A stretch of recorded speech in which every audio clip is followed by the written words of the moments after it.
on her talk, and then maybe we'll come back to you to answer this question. So there's a question here that says, what are the most effective ways to protect children from negative internet exposure in this new reality? So that's one question. There's another question, but I'll probably pose it to Mrs. Achonwa or our other speaker. So, Mrs. Achonwa, are you there? Can I invite you to unmute your mic? And okay, yeah. Welcome back, Ma. So if you could just... Sorry. No, yeah, we know, we understand the situation. We are well aware of the challenges. So if you could just, summarize for us the challenges that you have faced personally and some of the ways that you've tackled them in the current climate. Okay. In summary, the challenges are just what Sarah had, talked about. We've had parents complaining about not having the correct devices to use, and she talked about radio and the rest. All she has said are all very good. I only have a problem for us in Nigeria because our evaluation system, it's the issue we're having. That's the examination and text that we have. If it's a country where emphasis are laid on practical means and learning on the job and the rest, it's easy. But in Nigeria, for it to be said that you have graduated and you have to pass your exams very well. And, the children need to be guided on all those curriculum and scheme of work and, taking hand in hand to be helped. So it still boils down to they are actually having an effective way of being taught and they are learning and then evaluation. Like, when the video I was cut off, I was talking about having problems with exam malpractice and the rest. One cannot go ahead with what we have now, and the children will actually be effective in having like WAEC exams and external exams. It can't actually happen. The children in Nigeria must get back to the classroom to be able to take such exam, except the government is going to do what happened in those days with our parents. They were taught at home. It was flexible. The exams were taken according to, your timing, and people were employed in places and they went back to school while they were working.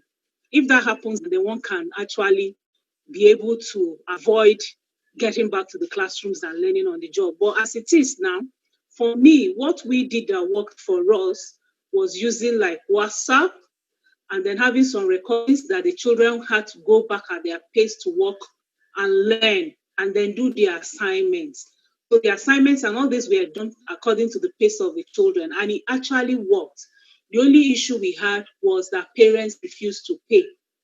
As little as 2,000 naira per month where we are, that's what we charge. So parents, so that teachers will be able to buy data to use. Parents could not afford it because many parents have already been laid off. They are not working again. They are struggling to feed the children. So they are not talking about education. So there has to be serious government intervention, or else we're going back to the 60s and 50s when, lack of education was the issue. Because a parent that is struggling to be able to feed the child will not spend 10 naira buying Airtel or MTN data that they are teaching the children. So it's really a serious issue for us. So here, the problem is really not the students and not so much as teachers as it is for parents. Because a school like mine, I borrowed to pay March salary, April salary, and then May salary, June, I had to start cutting off. This July, I'm still cracking my head on what to do concerning my teachers. Am I still going to pay? I'm like, is school still going to start at any moment? Or am I going to be indebted to banks because of staff? And many of them already have given up.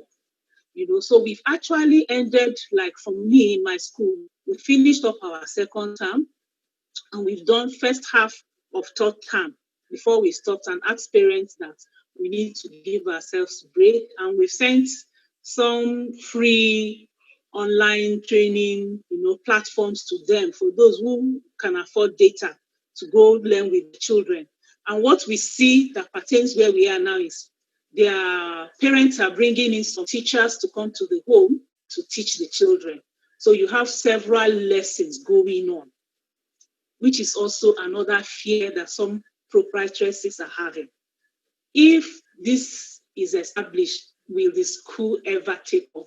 So, Sarah, I'm going to go through, your slides and actually, connect to you so that we'll know how to help people in suburban areas, because that's really my issue. Parents who can afford it don't have problem. My children are in Covenant University. I can afford data. I buy like 70,000 a month for several devices, MiFi, Wi-Fi, MTN, SpectraNet. I don't have that problem, but there are many parents who can't afford this. And that's the issue we're having. And I just pray that God will help us, help Nigerian government and other African countries, that they will be able to look into this and actually follow the new norm. For me, it's fantastic. I've gone through so many programs and learnings online during this season that we actually don't have much doing. So I've learned a lot. And for me, it's easy, it's exciting. You go back, like, the lady said, you go back to learn. It's transformational. But the issue boils down to poverty and financial lack. Thank you. Thank you so much, Mrs. Achonwa. Thank you for sharing with us your experiences and the challenges. It looks like we need another platform, even just to discuss and really dig deep into some of these issues that are pertinent to certain areas in the country that we're in. Okay, I'll move on quickly. There's a comment here from Farah, which I'd like to pick up on. She says, we are here discussing online learning, but many institutions throughout the world do not recognize online degrees, and that is a fact. So this again also stems to another issue, another platform for another discussion, but it is worth pointing out. And yes, you are right, Farah. Someone has asked the question, how best to reach autistic pupils online? That's one question that's been asked. We may not be able to deal with it now, but maybe someone can touch on it at some point. I'm going to ask Faith now to come in and just wrap up in 2 minutes or less, if possible. If Faith is there, can you unmute her mic, Monique? And if she can just wrap up for us. Are you there, Faith? Yes, thank you. Okay, welcome back.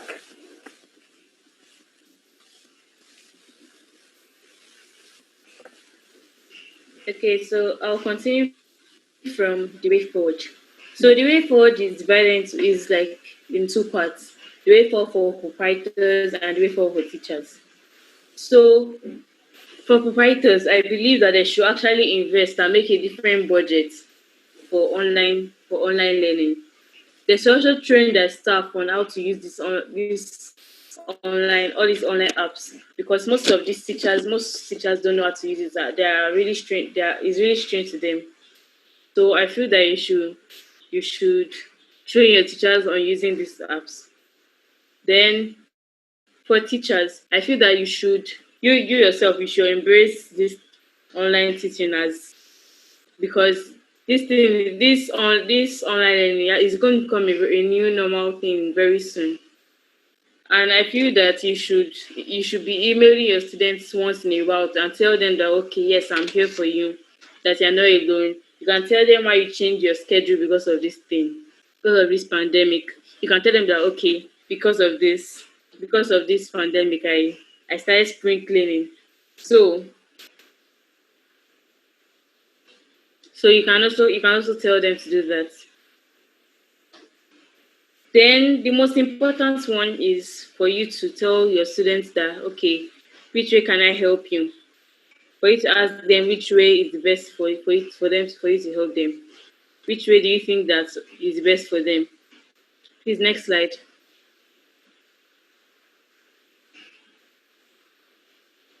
Then I feel that most schools should embrace blended education, because after we resume this COVID-19 and everything, the world will not remain the same. Education will not be left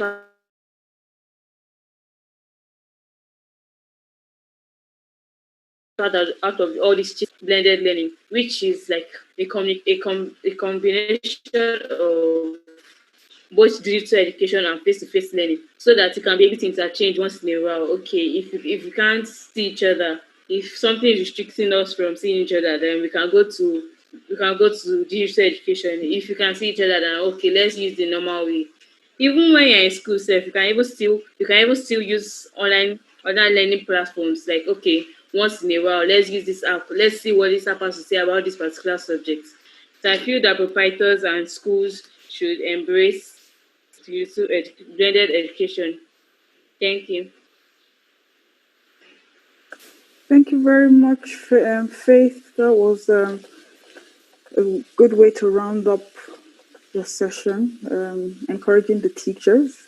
I think they also need some form of encouragement as well from students. So thank you so much. So we have our, oops, okay, stop sharing. We have another special guest with us. She's just going to speak with us for a minute or two to share with us some of her experiences as well with this whole process. So her name is Muki Kongolo. She's a seasoned educator with about 20 years of teaching experience. She has taught in a variety of curriculum and now uses her experiences as a consultant to help teachers, students, and school leadership be the best that they can. She loves to make a variety of craft from what people would consider trash and uses that to assist in trauma treatment of abused young people. She's also a mother of 2 teen boys, which she considers her greatest achievement so far. In her spare time, she loves to read and watch clean comedy as she loves to laugh. She's also an author and has written a book called A Time in My Life. In her book, she shares her life experiences, and this book can be purchased on okadabooks.com. So if I can just find her now,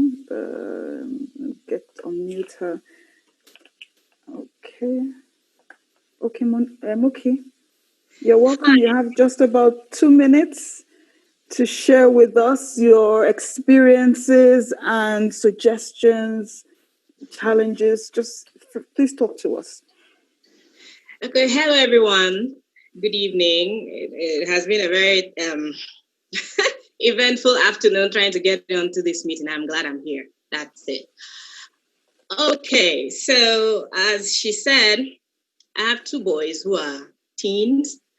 And so this digital education thing has been a little bit of a breeze for me. And I really don't like to say that because it's like, you have it all worked out and you are talking to us. But, well, I think I have an edge because I've been teaching for so long and my boys are grown. So I don't really have to watch them, all the time. But there's something I would like to point out because I've had to share the pains of other parents, like my sisters and my friends who would call me up and ask so many questions about what to do. The COVID issue has really opened everybody's eyes to what is going on. And for some people, it's the very first time that they have had to look into their children's education, as it were, beyond paying fees and attending PTA meetings or end of school events. So I think I should just spare everybody the challenges. We all know what is going on. But here are some of my thoughts and some of the things that I have shared with other people to help them, in addition to what Sarah has said.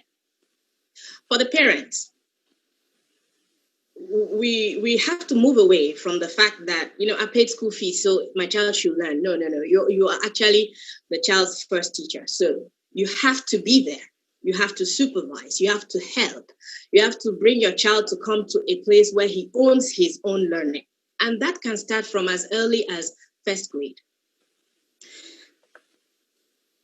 Being there gives the child the support he needs, or just knowing that you're around helps him or her to focus. And, it looks like, oh, but what can I do? You don't even need to do anything. Just be there. Encourage them. Just let them know that you're there. And if it's something you really do know, you can also help in the teaching of it. But more importantly, giving them those tasks, including the chores at home, giving them those tasks and expecting results from them helps them to become independent. With this COVID-19 issue, the children need to come to a place where they own their own lesson, their own learning, I mean to say. So they go and search for themselves. In our climb, for those of you who are meeting me for the first time, I live in Abuja. So when I say my climb, I'm talking about Nigeria in general. The way we teach, we have that expert, I'm the expert, you are just the learner. So you still sit there and listen to me. No, I heard Sarah say, we must encourage the children to search, to reach out for the information themselves, and you'll be amazed what they can come up with. We need to move away from that expert attitude or the sage on the stage, and I'm talking to the teachers, the sage on the stage attitude, and move into facilitation and coaching. That is showing the child where to look, but not really telling him what to find. He will find those things, and you are the coach on the side, correcting misconceptions, guiding, and helping the child, prompting to what he's supposed to find. And when a child finds out information on his own, he owns it.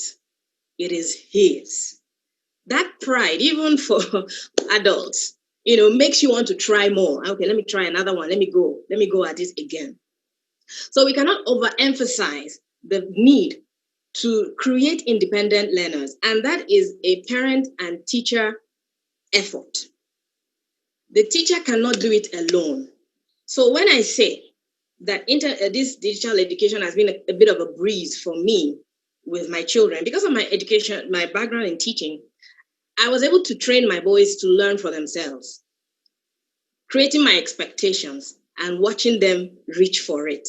So now that they are teenagers, I have very little to do. I'm actually been put on the advisory board for them. So I just advise when needed. And they have also learned, secondly, to ask for help. These are things that we don't see in this climb. So now they know where to look for help. They're not even looking for it from me. They can identify from their teachers or from their coaches who can help them the best. And then they go for it. And I, the parent, I'm having a field day. And then let's move into the education, the classroom. This is my experience. Children are basically the same. When I say the same, I'm talking about whether they are Americans or they are Indians or they are Africans. They are really the same. They're there to learn. But what I have observed is that every child is different. And this is something that our climb, again, has not understood. When I say our climb, remember I'm talking about the Nigerian factor.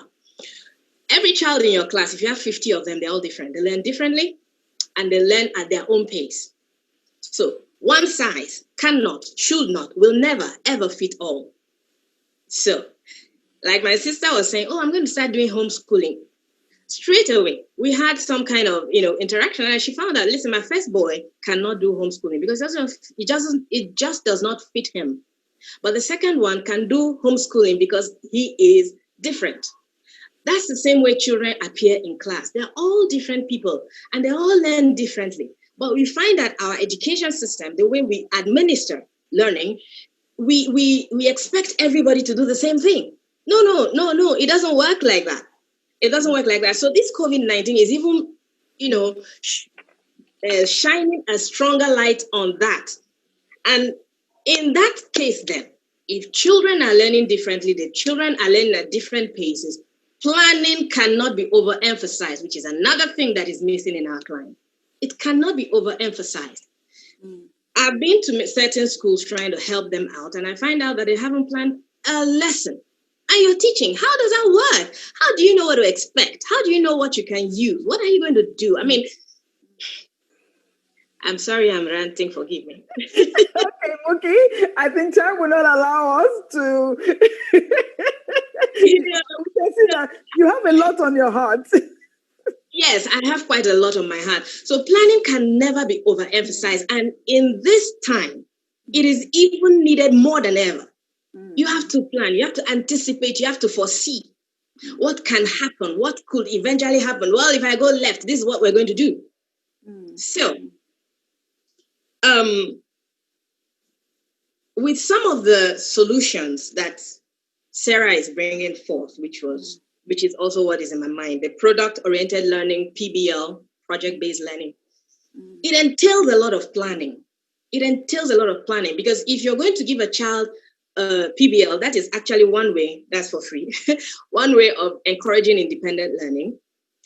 You have to build a scaffolding around your projects. That entails a lot of planning, which I don't see a lot of in schools. Please, I am a full-blooded Nigerian, forget about the name. This climb that we find ourselves in, we need an overhaul, a total overhaul of our curriculum and our teaching methods. Sometimes if the teacher is overwhelmed, and it's because of what is going on in the school, of course. There is one teacher is teaching about 13 subjects. You have to write what they call the lesson plan and then the lesson notes, which I don't even know what those mean. But that takes all of your time that you really don't have time to look into how to make sure that each child who is different, who learns differently, is able to accomplish a particular lesson. For instance, when I was working in an American school, the lady you would always say this, and I thought it was odd then, I was much younger. She would say, in every class, there are 3 learners. There's the basic learner, the average learner, and the advanced learner. That in itself entails a lot of planning. Now, amongst these 3 types of learners, you have the visual learner, the auditory learner, the kinesthetic learner. That again involves a lot of planning. So, COVID-19 has brought this forward, that a lot of planning, a lot of thought has to go into our lessons, whichever way you want to bring it across. Whether you're giving it to them as homework assignments, then the scaffolding has to be in place. You're bringing it to them as an online class, that scaffolding still has to be in place. And scaffolding is equal to plan. And sorry to cut you off shortly. Somebody's making a comment, how to do scaffolding virtually. So it looks like we will run way over time if I allow you to carry on, Moki. Is there something you want to wrap up with? Forgive me, you called me here. Okay, wrap up, please, with your final. I'm going to wrap up.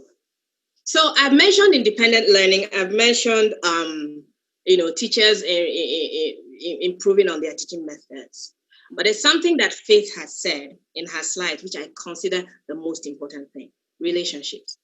I don't see a lot of that in schools. Now, if there's any teacher here, believe me, if you're having issues right now, it's because you haven't really created that relationship with your students, right? Faith said, talk about yourself. That's simple. Be a bit more vulnerable. Let the children understand that you're human as well, that you go through issues. And once you can make yourself slightly vulnerable, be careful if you're in high school, but slightly vulnerable, it actually makes them be able to relate to you. And once someone has a relationship with you, learning becomes a breeze. Some of the things that you're experiencing as difficulties will slide out of the window without you noticing.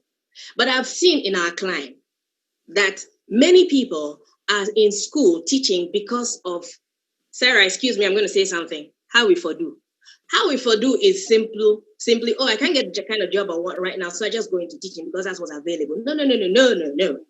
Once that happens, the relationships will not be created. And when the relationships are not in place, you will not be able to reach that child. It doesn't matter how old they are. It doesn't matter if the child is a terrible teen at home or a troublesome 2-year-old. Once that relationship is not in place, it's difficult in real time and doubly difficult when it has to be online. So, as we are going on in conclusion, as we are going on with this post-COVID issue, we can no longer run away from online classes. It has come to stay. it has come to stay, fortunately or unfortunately. Yeah. And the interesting thing is that the children that are being brought up today would rather be in your online class, believe me. When I had to teach that, the blended classroom thing some 4 years ago, I found that my assignments were done better when I put them on Google Classroom than when I have it written. So if you need to train for it, train for it. If you need to, get your head around it, do so, because it's not going to go away again. And then for those of you that own schools, please do not leave off the traditional schools, because there are some things that can only be imparted in human to human contact. But the two have to be blended and put together. Thank you very much. I think let me just end here. Thank you for having me. Thank you so much, Muki. We will create another platform for you to come back and have a further chat with us. So based on, you rounded it up so nicely. We've launched a poll where we're asking people on the call now. I know some people have had to drop. We are running a little behind time. But do you feel that you need further specialized training to build your confidence in using specific digital platforms, e.g. so Google Classroom, etc.? So please let us know, and we will pick up on this information and see how we can help. Catherine Oxford is here to help. So thank you to all the speakers. Thank you, Sarah. Thank you, Muki. Thank you, Faith. Thank you, Mr. Chomwa. We are so grateful to you for coming on board to share your time with us and your knowledge and your experiences. And we are most honored to have you. I understand that there's another student here who wants to speak for a minute or two. Monique, is that correct? Can you unmute the student?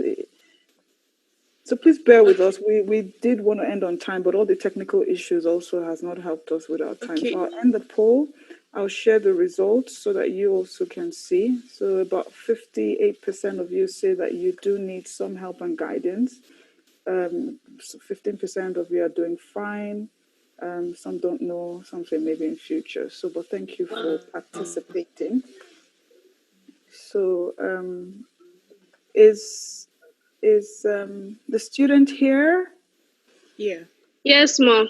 Okay, welcome. I'm here, Mom. And you're very welcome. So what do you want to share with us? You're talking to teachers, principals, parents, students. They're all here. They want to hear from you. So what do you want to I would like to share my experience with about the online learning thing that's been going on due to the COVID-19. My experience has been what may take me some more time to learn if I was in school. My mom has always said that this COVID-19 is some people see it as a bad thing, but we should all see it as an opportunity to learn more things at home and figure out all the things that we won't really be able to figure out in school, like the problems that we have with our work. So I really enjoyed the online learning, and it's still going on. We just go online to download our notes and we write tests and exams. Our school is really trying. Okay, that's good to know. Do you mind sharing which school you're in, or is that top secret? The Ambassadors College, ma'am. Okay, you're also at the Ambassadors College. So there's a question I wanted to ask Faith earlier, but I'll ask you. So how have you been coping with like lessons like PE and chemistry lessons where you needed to have practicals? How have you been coping with those subjects? Just curious. I'm in junior secondary school, so I don't do all those subjects. Okay, you don't do physical education? PE? Ma? PE. I said physical education. PE. You don't do PE? Oh, that's interesting. Physical education. Oh yes, I do PE. Okay, so how have you been doing that online? They send us the notes for that subject, and they give us like we should just go online, search for maybe the best footballer or something like that. We don't do like practical. Okay. That's interesting. Okay, thank you, Ayu. Thank you. Okay, we have one more contribution from the French audience, another student. I think he's been unmuted. Jérémy, tu es là? Est-ce que tu peux passer ta contribution?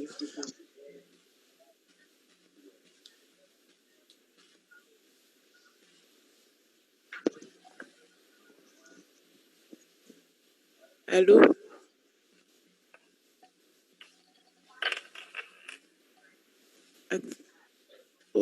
Axe to... OK. Je t'ai demandé de unmute. OK. Jérémy, tu es là? Oui, je suis là. OK. OK, vas-y. He's going to speak in French and I'll just briefly summarize. Okay. Alors, ton expérience entre l'étude à l'Internet et dans la salle de classe, qu'est-ce que tu penses? Bah, en fait, je préfère l'école à la maison parce que je peux contrôler mon emploi du temps. Les leçons, bah, c'est à peu près la même chose qu'en cours. Et bah, je me sens mieux chez moi. Et c'est tout. Et aussi pour... je suis pas obligée de prendre le bus et de me lever. Ok, Jérémy, merci. Jeremy, he said he preferred online teaching because he doesn't have to take bus to go to school. He can just relax at home and he has control of his own timetable. That's for some students who have to go long distance, it's just easier being at home. Thank you, Jeremy. Okay. Okay, thank you, Jeremy. Thank you again, everyone. So, Monique, I'll hand over to you now. If there's anything you want to say to the audience, share with the audience before we close. Well, just to say thank you so very much. Sorry we went beyond our time, I think over 15 minutes beyond time. Apologies for that, but it was an interesting conversation and we could all see that all the panelists was engaged. There's so much to say, but in such a little time. But for those of you who are teachers or school owners and you would like to engage more on this discussion, please do contact us. Mobile, I don't know if you can just share the last screen with the contact details of Catherine Oxford, and we will liaise back with either of the speakers. If either Sarah or Muki you would like to chat with, we will take it from there. Just send us, keep in touch. Thank you very much for being here. I hope the teachers have learned one or two things from what was shared. I could see from the chat that people were really interested and they've learned. So go back and just build up yourself. Okay, make use of this time. Add value to yourself. Don't be afraid. For parents, let's embrace this. It's not been easy. I'm a mother of 6. A nursery student, primary student, secondary student. So I've just tried to be positive about the whole thing and enjoy it. So let's embrace the new reality. And if you're stuck in any way, please do keep in touch and we'll be able, by the grace of God, to connect you. Thank you once again to the panelists. Thank you, Mobola, for a fantastic job. You've done well. This is the first time you've experienced such technical issue. So, but thank God everything went well. Lessons learned, yeah. Lessons learned. So please do, we will be sending you feedback link. We would like to have your feedback. You will be hearing from us. Thank you very much. Back to you, Mobola. Thank you, Monique. Okay, yeah, you can. I'm unmuted. So I'm just trying to get the link for the survey. Sarah, I know I left you with a question, which I don't know if you've had time to think about, and if you would like to give a response, or Sure. Okay, go ahead. So this may not answer the question in full, so I'm going to do it to my best ability. I definitely don't have all the answers. But one thing that I really appreciate about using an app, particularly an app like Seesaw, is that you have no pop-ups, nothing, no ads, no nothing. So it does allow for the students to be able to be on that app and not access anything that they don't need to access. If you're going to do like Google searches and do online stuff, I would say send the links to your students first. do not have them go, unless they're older.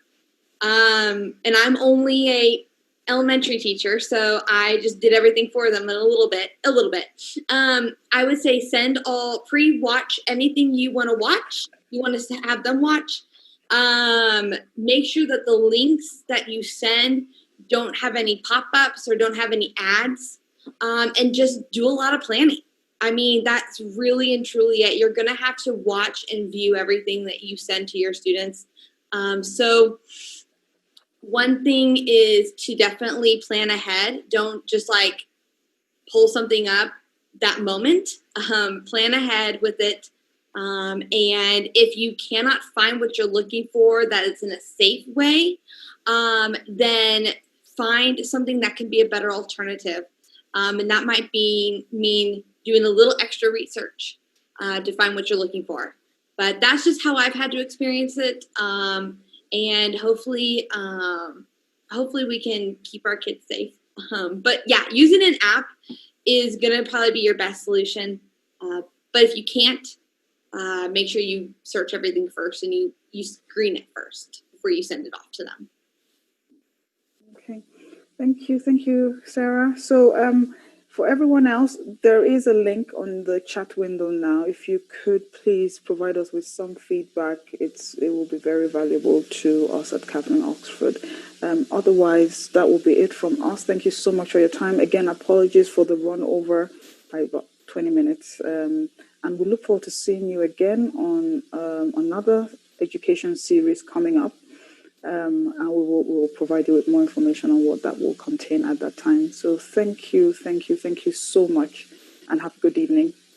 I'll be ending the call now. I'll probably give a minute or two. So for those who haven't accessed the link on the chat yet, please do click on that link now. I'll post it again so that it's on top. Yes, it's the SurveyMonkey link, just collecting information for us. So thank you very much. I mean, if you want to stay and have a chat, that's also okay. I mean, are we in a hurry, Monique? No, I mean, that's good. If there is anyone who is not in a hurry, we can. Yes, we can keep going. Otherwise, we're officially ended. There are a few more questions that maybe I can throw at Sarah, Moki, and you can, if you're not in a hurry, if none of you are in a hurry, you can address. But otherwise, yeah, and if you're in a hurry, you are free to go. Someone has asked the question: how best to reach autistic pupils online? So I don't know who wants to take that. Sarah, Moki, any other teacher on? If you want to respond, please just put your hand up. We'll unmute you. If you want to contribute to that discussion, we will unmute you. So let me pose it to Moki. Moki, do you have any thoughts on this? I'm sorry, you're not able to unmute. Sorry, I'm unmuting you. I'm asking you to unmute now. Make your co-host. Okay. The special education children are really not my forte. That is one area that I approach with a lot of trepidation. But when you watch what happens to them in real time, they need more assistance than other people. So, off the top of my head, what I would say is that if a parent has an autistic child, the parent has to go and learn how to do it. Because at the end of the day, nobody really, really has that time for your child, as it were. That is the truth. When they're put out there in a school, whether it's a special school or mainstream school. Now, the parents would do themselves a favor. Maybe use this opportunity to learn how to get through to their children or in terms of their education. And then maybe homeschooling will be a very, very good option for them, because the way things are, you can't get somebody into your home. So looking for specialists online, and their concentration patterns are very, very wacky. So the only best person that I can say to help would be the parent. And to help, you need to go and learn about it and know how to help your child. That's what I can see off the top of my head. I'm hearing you. Yeah, it's back on the parents really. So the burden shouldn't be all on the teacher. The parents need to support as well. Okay. Do you have anything to add, Sarah? I wanted to add something to. I wanted to say something to what Sarah had said about what to do with sending your children to the site. In addition to planning it and making sure you've checked out the site yourself, there's something that we usually don't do with children. We don't talk to them. A lot of people feel, oh, they're young, so I don't know, but just talk to them, explain to them the hazards, the dangers, how to be safe, how to protect themselves and why they should do so. And you'd be amazed how the children will take it up by themselves and even teach their peers or their younger ones. And then supervise. You can't parents, I'm talking to parents right now, you cannot ask your child, oh, what is your homework? They say, I'm supposed to go and visit this site and do this and that and the other. Okay, cool. You look away. No, you can't look away. The child has to be really supervised because the internet is a monster. It is. It is a monster. Thank you. Thank you. Sarah, anything to add? Yeah, I'm with her. I'm not a specialist for special needs, but it is all about understanding your child and actually learning about their needs and how you can reach them and doing a lot of research. So for those friends who have had children with special needs or still have children with special needs, they devote a lot of time to learning about what research is out there, that they can connect to their children and usually hopefully have a strong relationship with their teacher. And this is something that's going to be able to carry them through this online learning. So although the instruction might be online, it really does take the parent sitting down with their child and helping them on a daily basis. And that even goes for students who don't speak the native language as well. So I'm going to throw that one out there too. For those who are whether it's English or French or whatever, if that's not their native language, then parents are going to have to sit there and help them. And it might take a couple hours, and it might be very frustrating at first, but the payoff at the end is going to be your reward, because your child will know that you care, but they'll also be able to hopefully get through the work and be able to understand it at the end. Because that's actually at my school, our biggest discussion was re-looking at how we teach English to our non-English speaking kids and having that reevaluated, and then this hit. So, it's a trial and error thing, but again, it's really setting time aside to focus on your child in that way. And I love what you said about just talking to your children about the dangers of online. I actually did that with my students. We spent, at the beginning of the school year, the first week of school, we had a talk. We had a real talk, and I told them, I said, okay, we do a lot of videos and things like that, but let me tell you, there's stuff online. And so anyways, have that chat with your students. It's okay. If 8-year-olds and 7-year-olds, if they can handle that kind of a talk, then so can your children. And give them the benefit of the doubt. Like, seriously, they really do understand. And if you don't try to scare them, but you simply just give them the facts, they will respect that a lot. Thank you very much. So someone also said, I'd like to hear how best to reach preschoolers from home. So, so as a teacher who is a preschool teacher, do you just say, oh, they're with their mom, they're fine. I don't need to do anything else. What recommendations, what suggestions, what do you think you can do to help parents who have preschoolers and need that teaching to continue, that learning to continue? So yeah, Sarah, I think you can handle this one. Okay. So preschoolers, everything about younger grades is engagement, keeping them engaged, keeping them focused. So as a teacher point of view, finding the most engaging thing possible is not going to be a worksheet. Worksheets don't cut it for preschoolers.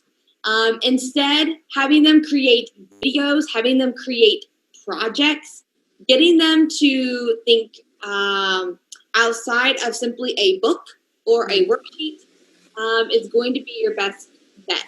So then parents, you're going to have to come beside your preschooler and you're going to have to help them create whatever project or whatever video or whatever a thing that their teacher is using to assess their learning. You're going to have to come beside them and help them. And it's going to take a lot of patience. And as a teacher, it's going to take a lot of patience. Zoom is probably not going to be the best fit for you. Yeah. But that doesn't mean that you do something weekly where you talk to one student one-on-one. Something like that can happen. It doesn't have to be very in-depth because they are preschoolers and you want to keep them learning, but at the same time, you need to think practically. So again, doing a lot of projects with them is a really great way to keep them engaged and keep them focused.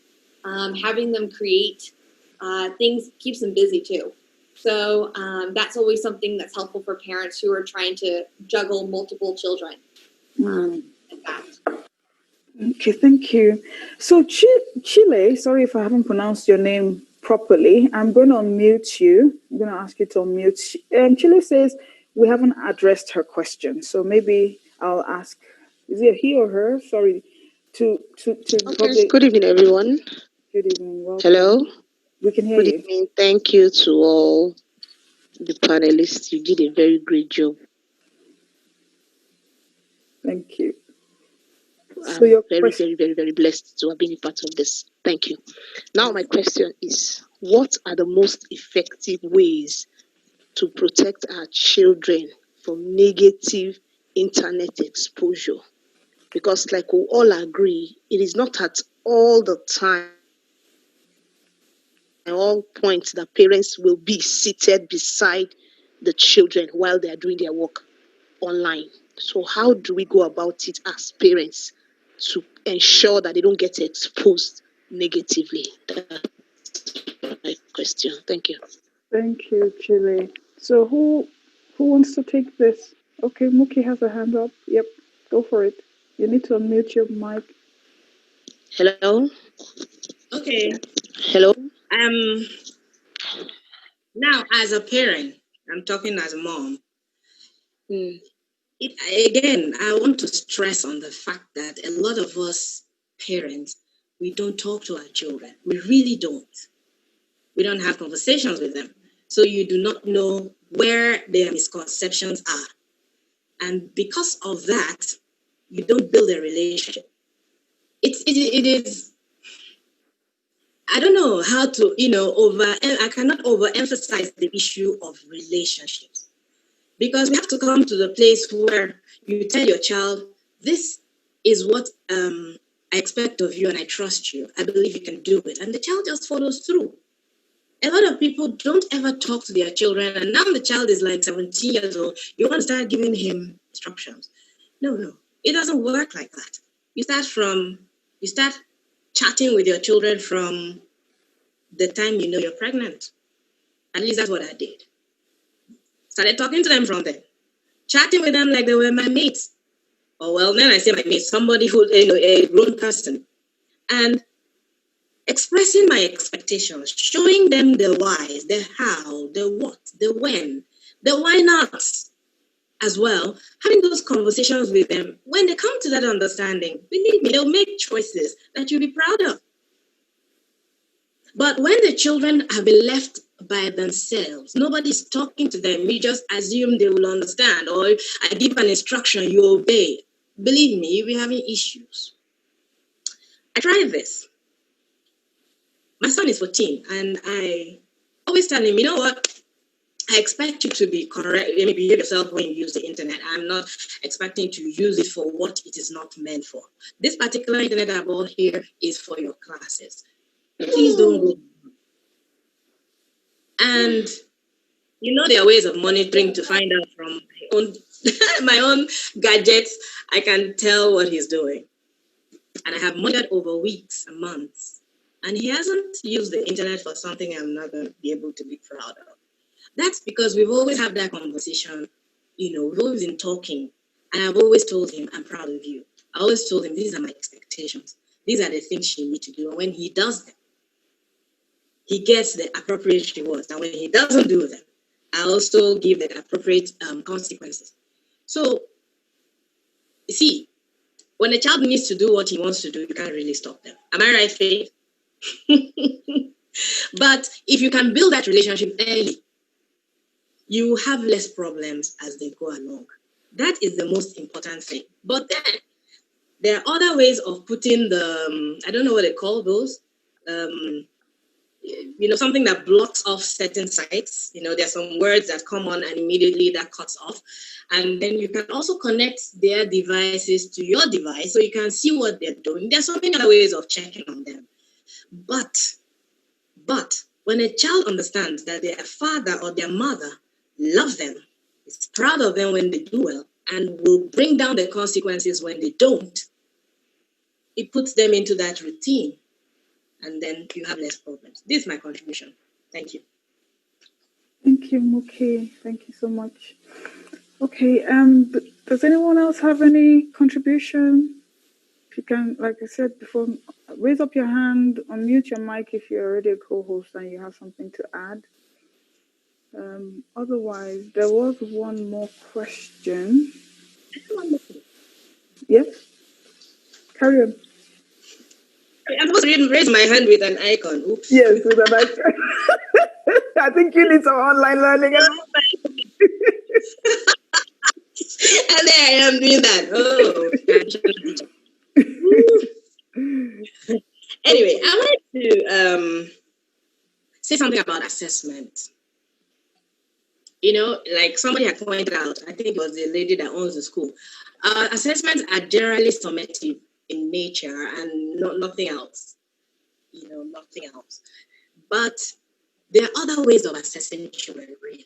Because, for me, I think the summative assessment is really not conclusive, because I can know everything, and then on the day of the exam or the test or the quiz or whatever, I'm just not in the mood, or I'm sick, or I'm depressed because dad and mom had a fight, or I heard mom say, I'm going to divorce you.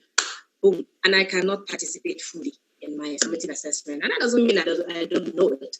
It's just that day was not the right day. But there are other ways of assessing that can help us in this time, so that we're not stuck with when they take the exam. Now, I'm saying this because with the understanding that in Nigeria, if you don't take your WAEC and you don't take your, what's the other one? The school living certificate, you're not probably going to move to the next class. But in between those classes, we can do other forms of formative assessments that are equally and even more in-depth, and eye-opening for the child to learn more than just the summative assessment. So that is a story for another day. Thank you. Before you go, someone talked about scaffolding virtually. So, I mean, you're in your rant earlier, you're talking about scaffolding. And then you picked up on, okay, how do you do that virtually? So it looks like maybe that's also a challenge for teachers. Can you comment on that, or it's another day? Sorry, are you going to go, or I should go first? No, it's you, because you were the one talking about scaffolding. And okay.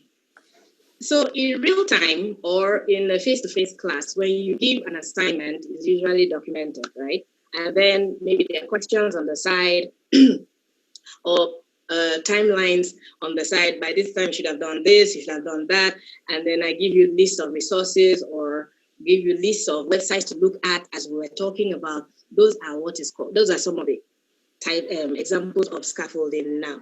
In each subject and each topic, the scaffolding is built differently. So from the lessons that I have taught over the years, which is more in the language, English, literature, the scaffolding comes in questions that are written out and handed to the child. So if I had to repeat that online and it was in a Google Classroom, I'll have that all that written out and with timelines or deadlines or whatever, or make the children sign a contract that this by this date this should be ready, this should be ready. Just make it fun and all that. But those guided questions, as some people call it in certain curriculums, those are things called the scaffolding. So when we get to a certain level, we check in. We're going to, ask questions, have conversations, have discussions. People bring up what their issues are, and we trash it out in a group. And then we go to the next level, and then we go to the next level. So it's this same thing, I believe. I mean, I would have written a document telling you, asking you questions and giving you timelines. I'll do the same online, which is simple. But it depends on your subject and the topic and what you want the child to achieve. Okay. Yeah. Okay. Okay, thank you so much. Thank you, Muki. I think we can safely bring the meeting to an end now, unless there's something else someone wants to ask or say or... No? Yeah, I think we can bring it to an end, and there is no more comments, no more question. Please remember that we have officially closed. This is an after discussion, just to brush up on, but officially the meeting has closed. Yes. So you're free to sign out. But if you have any contribution, question, please feel free. This is the time to just... if not, you have our details. Feel free to communicate with us either by email or Facebook. But I have a question for Faith. If I may, Faith, are you still there? I think I can see you. Is Faith still there? I saw her a minute ago. Oh, looks like she's dropped out. Okay. Oh, no. Somebody is here that has Faith. Faith, I don't see. Yeah. Is she coming on? Yeah, Faith yes, is there. She's here. Okay, I have a question related to what Chile asked earlier. From a student perspective, when you have this, how do you cope with that temptation when there are, do you face the temptation of trying to go into, being distracted from your class and entering, another, maybe chatting with your friends or doing something else by the side while the class is going, or, how do you cope with such temptation, Faith? Would you want to share with us from a student perspective? Okay. I feel it's better to use another device, like not your phone, for all these type of things, because maybe you could be using Zoom on your phone and you just see a message on your phone. Okay, you can just say, let me just reply this person, and that's you're already forgotten about your class. But if you use another device, like maybe your laptop or something that the distraction is minimal, then it's going to help you more.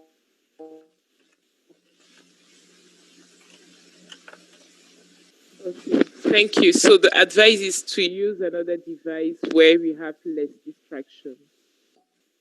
Okay, you broke up at one point. We heard. Thank you. Yeah. Thank you. So we have a comment here from Dr. Obinda, and he says scaffolding can be used for a full training in future. She does not. Okay, that was sorry. Sorry, that was also a private message to me. Okay, we'll leave it at that. Okay, so thank you, everybody. In the absence of no hands raised or... Okay, in the absence of no hands raised or no further questions, we will end now. The plan is to make this, by God's grace, a series where we can pick up on some of the issues that have been highlighted, maybe more specifically training, considering the current climate, training in the area of some of the online platforms, Google Classroom, Seesaw. And so we we look forward to seeing you again in one of these meetings. And I mean, the whole essence of this is to upskill, to get teachers to a comfortable place where they believe that they are able to use technology to impact the lives of children and help them with their learning. So thank you so much for your time. Thank you for your, you've been with us now 2 hours and 15 minutes. We really appreciate your time. And we are honored to have had you stay on this long. So thank you so much. Have a good evening. And then we'll see you some other time. Thank you, Muki. Thank you, Sarah. Thank you, Faith. And everyone who has contributed in one way, form, or the other. Thank you so much. Have a good evening. I'll end the call now. Please don't forget to fill out the survey as well as you leave the meeting.